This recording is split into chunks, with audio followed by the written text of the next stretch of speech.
ब्रह्मचारिणी माँ दुर्गा का दूसरा रूप है। इनकी उपासना नवरात्रि के दूसरे दिन की जाती है। ब्रह्म का अर्थ है तपस्या और चारिणी यानी आचरण करने वाली, अर्थात तप का आचरण करने वाली माँ ब्रह्मचारिणी। यह देवी शांत और निमग्न होकर तप में लीन है। मुख पर कठोर तपस्या के कारण अद्भुत तेज और कांति का ऐसा अनूठा संगम है जो तीनों लोकों को उजागर कर रहा है। देवी ब्रह्मचारिणी के दाहिने हाथ में अक्षमाला है और बाएं हाथ में कमंडल होता है। देवी ब्रह्मचारिणी साक्षात ब्रह्म का रूप है, अर्थात तपस्या का मूर्तिमान रूप है। इस देवी के कई अन्य नाम हैं, जैसे तपश्चारिणी, अपर्णा और उमा। इस दिन साधक का मन स्वाधिष्ठान चक्र में स्थित होता है।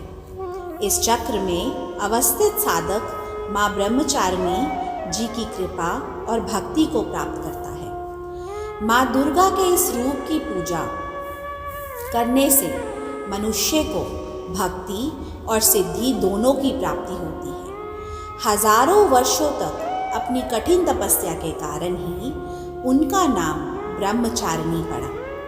तपस्या की इस विधि में उन्होंने कई वर्षों तक निराहार रहकर कठिन तप से महादेव को प्रसन्न किया और इस तरह माँ ब्रह्मचारिणी के रूप में स्थापित हुई। माँ ब्रह्मचारिणी अपने भक्तों से प्रसन्न होकर उन्हें तप, जप, ज्ञान, वैराग्य, त्याग, संयम और धैर्य का आशीष प्रदान करती हैं।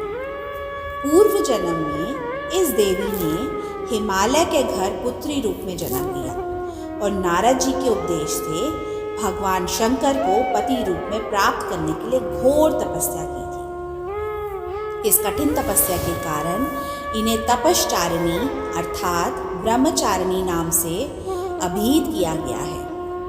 1000 वर्ष तक इन्होंने केवल फल फूल खाकर बिताई और 100 वर्षों तक केवल जमीन पर रहकर शाक पर निर्वाह किया। कुछ दिनों तक कठिन उपवास रखे और खुले आकाश के नीचे वर्षा और धूप के घोर कष्ट सहे।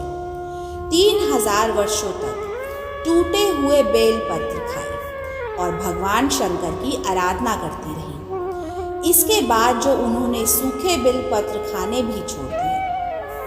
कई हजार वर्षों तक निर्जल और निराहार रहकर तपस्या करती रही। पत्तों को खाना छोड़ देने के कारण ही इनका नाम अपर्णा नाम पड़ गया। कठिन तपस्या के कारण देवी का शरीर एकदम क्षीण हो गया। देवता, ऋषि, सिद्धगण, मुनि सभी ने ब्रह्मचारिणी की तपस्या को अभूतपूर्व पुण्य कृत्य बताया, सराहना की और कहा, हे देवी, आज तक किसी ने इस तरह की कठोर तपस्या नहीं की। यह तुम्ही से ही संभव थी। तुम्हारी मनोकामना परिपूर्ण होगी और भगवान चंद्रमौली शिव जी तुम्हें पति रूप में प्राप्त होंगे।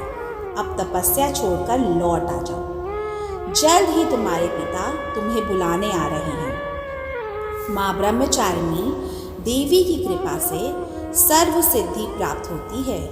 दुर्गा पूजा के दूसरे दिन देवी के इसी स्वरूप की उपासना की जाती है। इस देवी की कथा का सार यह है कि जीवन के कठिन संघर्षों में भी मन विचलित नहीं होना चाहिए। सूर्य उदय से पूर्व उठकर स्नान करें और ब्रह्मचारिणी की पूजा करें।